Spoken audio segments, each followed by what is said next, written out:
In today's video, I'm going to teach you how to import Illustrator paths and extrude them into 3D in Cinema 4D. We'll start by bringing in your vector artwork and then turn those paths into solid 3D geometry, finishing with simple materials to give everything some color and texture. With your Cinema 4D scene open, head to the File menu and choose Merge Objects. Navigate to the Illustrator 8 file you saved earlier and select it. This brings your vector paths, known as splines in Cinema 4D, into your scene without replacing anything already in your project, which makes it a safe and flexible way to import. A pop-up window will appear with import options. For this workflow, simply click OK to import the spline data as is. The splines will appear in your object manager, typically as separate paths matching the layers or shapes from your Illustrator file.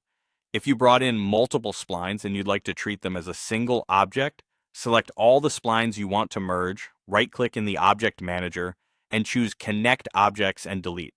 This combines them into one clean spline object and removes the originals, which helps keep your hierarchy tidy and easier to manage going forward.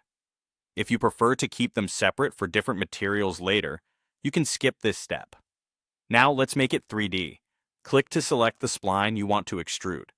From the Create menu, add a new Extrude NURBY as object. To link the two, drag your spline directly onto the extrude object so it becomes a child. If you want to speed this up, you can hold the Alt key while creating the extrude object, and Cinema 4D will automatically parent the selected spline under it. The moment the spline sits under the extrude, you'll see geometry appear in the viewport. With the extrude selected, look to its attributes and adjust the movement values to give your shape thickness.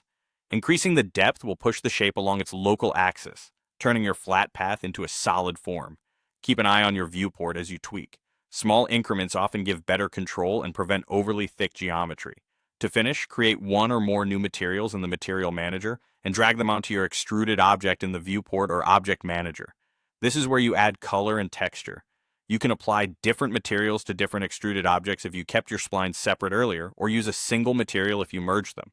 And that's it. Your Illustrator paths are now cleanly imported, extruded, and styled in Cinema 4D.